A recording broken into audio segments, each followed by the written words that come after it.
how angry you've got Tito, not just today, but throughout the lead up to this fight on Saturday.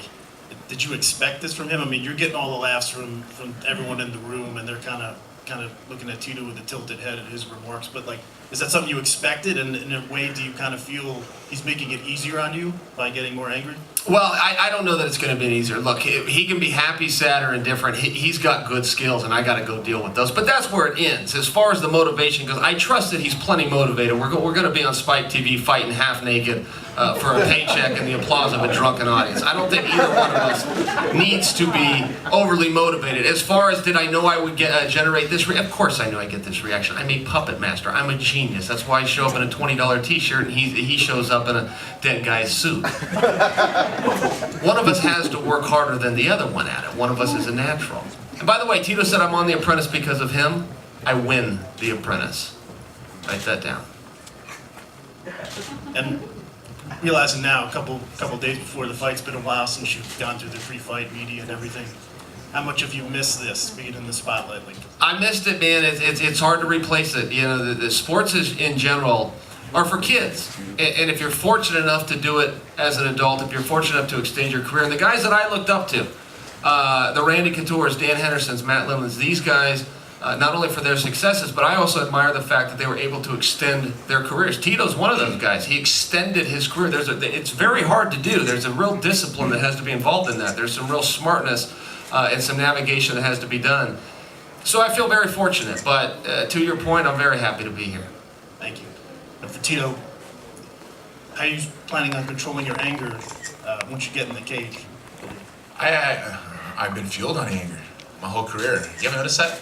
Oh, you must be new. I'm sorry. Not new. No, I've been fueled on anger my whole time, my whole career. I love it. I love to prove people wrong. I've been doing it my whole life. I love to prove all my fans right, that have my back no matter what. This is what I'm fueled on. I love this. In the very beginning, I used to go in the arena and I'd go sign autographs. I'd put my back to a wall and I'd be with the fans. And I'd sign autographs with the fans before the fight. Yes, defending my world title, I'd still do it. I remember Danny yelling at me saying, "You can't be doing that." No, I want to do that. I want to be there with the fans. I'm an emotional person. I live on emotions. People say, "Oh, you shouldn't fight angry." No, I fight angry because I fight smart when I'm angry. Because I know what's on the line. And what's on the line is my life. This ain't a competition. This ain't a match. This ain't a wrestling match. This is a fight. I'm here to dominate. I'm here to hurt that man. The one who causes the most amount of damage in the quickest amount of time is going to be the winner. Plain and simple. Fact. Thank you. Any questions? One more over here. Misaki. You see all this energy. This looks like it's going to be Scott's already smiling over here because it looks like it's going to be a really good show.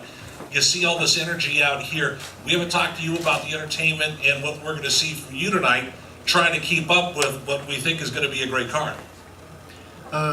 Yes, well, the last fight I had another knockout, so this time my opponent is a jiu-jitsu top fighter, so I know what he's going to do, and he knows that I'm going to try to punch him and knock him out, so, you know, I'm on a big card, so I'll try my best to be a part of it and to have another highlight. If I can follow up with Chael for just a second, can I get 20 seconds talking to the fans about why they want to tune in, why they want to buy a ticket, why this is the reason why Bellator is on Spike? Yeah, well, I'll tell you, they already have. The tickets are bought, the parties are set, people are going to be tuning in. These are going to do record numbers. Listen, I have never missed a Tito Ortiz fight. There is nothing like the energy that Tito brings. There's nothing like the entrance that he makes. There's nothing like the charisma, and if he beats you, he's going to bury you, and there's something to watch there. But at the end of the day, I'm Chael P. Sonnen, and the P still stands for icon. Biggest draw in the history of the sport, sold more tickets, t-shirts, or pay-per-views than anybody, and now I'm in the ratings game. And when I left this sport, I had all of those numbers. FS1, Big Fox, all of them. North American Gate, I lost every one of those records. But I'm here to get them back, and they never would have left my grasp if I hadn't retired.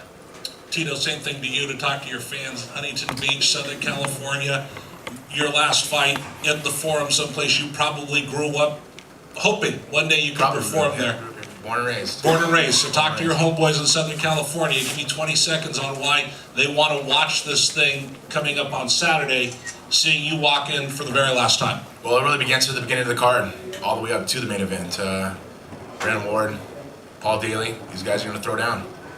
I know what I need to do in the final fight. It'll be my last fight. My hand's gonna be raised, and it's gonna be hit with bad emotions. Everything I do. This guy is just, I could smile about it because you know what? Fight time is that close. People would tune in on Spike TV on Saturday night and watch the destruction of Chael Sonnen. And the P stands for Panocha. Are you promising an exciting fight? I promise you an exciting fight. I have 35 minutes in my heart to fight. This fight's only 15 minutes. I've been training this way for 14 weeks. I saw him at the commercial shoot. He's a fat guy, and nothing against fat men. But as an athlete, he's not taking this fight right. He's not taking this fight smart. He's already looking on to Vanderlei Silva. Buddy, you better look what's in front of you right now. One last one for either John or Scott. I mean, sitting here with these legends, this energy, this kind of excitement. John, I mean, could you ask for a better card or a better lead up for Saturday night on Spike? We haven't had this kind of energy ever going into a fight, and we're absolutely thrilled. As we said, as you said, we've got an amazing group of athletes up here who are going to put on a show.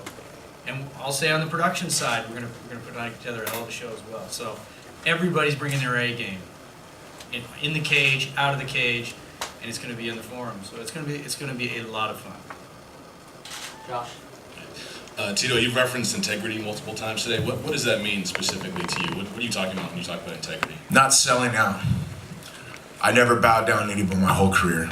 I've looked in the mirror and I've been respected for myself. I've had respect for myself no matter what. And it just goes about over and over again. For the last business I worked for, I was embarrassed. I was talked down upon, and I never gave. I always did it my way no matter what. That's the integrity. The integrity understanding that, you know what, I'm gonna do it my way no matter what. And at the end of the day, I can be happy with myself, the respect and integrity. That's what I mean. Chael, Tito talked about seeing you shirt off. He called you a fat guy. This is your first fight in over 3 years, first training camp in over 3 years, first fight since your issues that are well publicized. How did you feel going through this fight camp? Was this fight camp noticeably different for you in terms of your preparation, and physically, how do you feel coming into this contest? Lean, mean, and 217. Solid steel and sex appeal.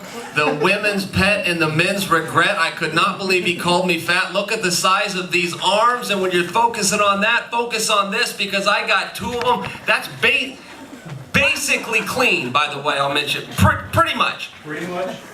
Tito Ortiz, Saturday night. She'll call me a fat guy. What am I supposed to do with that? I've never been called a fat guy before. Though, to his point, perhaps I wasn't in as good a shape as I am now, but the bottom line is the fight's on January 21st. I'll fight anybody, anywhere, at any time. Guys, we'll do 1 or 2 more. This is for Alec. Alec, this is Sergio, MMA FightPass.com. Why, after 7 years, you decide to come back to a big MMA organization? And question 2, how do you plan on dealing with Cotto striking, being that he has 7 knockouts? Why did I come back? I feel, I never really left, and for me, my spirit has always been as a fighter and as a competitor. And I took some time to explore other opportunities in my life, and I've always wanted to be in the ring and watching different fighters through the years. This modern MMA thing is pretty interesting, and there's not a lot of really high quality jiu-jitsu. And I feel a certain obligation, I guess, to come in and represent and show my style and represent the style of my family. And Bellator, I think under the leadership of Scott specifically, I felt really good about it. I've been following the path that they've been on. And personally, Scott, I must say that the first meeting I had with him, we had sat down, we had a lunch, or we just kind of sat down and talked. I'm not sure, I don't think we even ate. But we sat down and talked, and I got the feeling from him personally that he actually understands the value of an artist and of a martial artist, and he understands the benefits and the experience of a martial artist. And I think that is the key distinction between I think the quality of an organization and what it can bring to the world, really, and I think martial artists, if you look across the board at any, you know, organization and you look at the best fighters of all time, they've always been martial artists, and they've always been the guys who, you know, bring something that represents their style and represents something that they really believe in. And in that way, I feel cut from the same cloth, and I feel I can't avoid it, you know. So the time is right, and it just came together. So yeah, what was your second? Second question was, Cotto has 7 knockouts, and you're a jiu-jitsu fighter, and how are you gonna deal with his striking? Yeah, I mean, I think the basic answer is it's gonna end up on the ground, you know. I think one way or another, and I think at that point, it's gonna be a very, very dangerous situation. But I think we've, you know, with obviously you understand that I'm sure you've seen the videos and you've seen the history, and I think there's that classic, you know, stand up to ground battle, and I think, you know, the statistics prove that the fight is actually likely to end up on the ground, you know, and I think it's just a question of who knows what when it gets there. And I think a lot of times if you decide to stay standing and throw punches, great, you can do that, and fighters do that all the time. I'm looking forward to this fight, Mickey Ward, and you know, I think Daly is going to be a great fight. So, but for me, I think I'll take that. I'm looking that you know, I'm going to get my fill of the striking there, and I think if the fight ends up being on, you know, staying up and I'm on my feet and I have to fight, I'm going to fight, you know. So I don't know what he's expecting, but I think at the end of the day, you know, we're going to be in the cage, and it's going to be up to us what happens in there, which is obvious, goes without saying, but I think it's pretty tough to avoid. Mickey Ward was a pretty good fighter anyway, wasn't he? This is a question for Cato and Scott, and maybe John as well. Over here. As we know, you're French Japanese, yeah. Is there a level of frustration at all about MMA being kind of mitigated against and sanctioned against in France for you? Yes, of course. All the French fighters recently are doing quite good, but they're all fighting abroad, so it's hard for them. It's hard. You know, I blame the Judo Federation. They are trying to block the MMA and the wrestling and all the other federations, because Judo is really big in France. But I know and I can feel that all the young people, they want to fight in their own country. They want to do MMA more in France too. Because there's a lot of MMA gyms springing up everywhere in France. Yes, in Paris there is a lot of good gym. There is a really famous one now, yeah. Scott, do you intend to maybe go into that territory and kind of invade with a Bellator event and be political and politicize it? You know what? We've been watching the situation, and it's like Kato said, is that it's a little bit problematic because you have other federations that are trying to stop it. It was the same in New York, right? So I think it's not a matter of if, it's just a matter of when.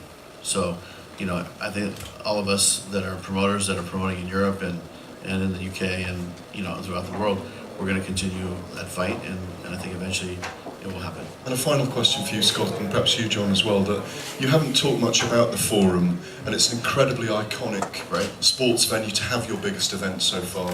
Maybe you could just talk about that, about the Forum itself. Well, as I mentioned, you know, I remember coming little kid to the to watch, you know, Kings play, Lakers. I mean, it's, you know, it used to be the Great Western Forum, and went through a lot of changes, but it has a lot of history.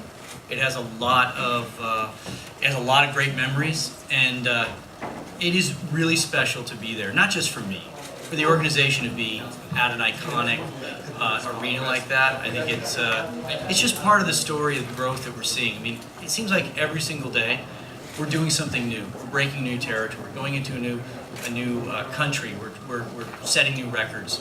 We're selling, you know, internally we're seeing all sorts of different statistics.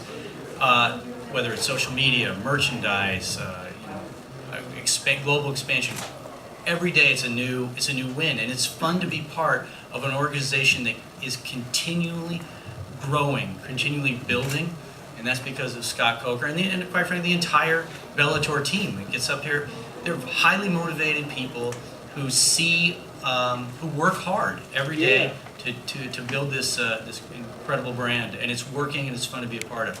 So to be in the forum is just one more of those great kind of high five moments that we have, and I'm proud to be a part of it. I'm excited about it, and I can't wait to be there on Saturday. Great. At this time, I'm going to ask everybody to remain in their seats, to be mindful of the cameras in the back. What we're going to do is reset this tables on the floor and then face the fighters off for photos.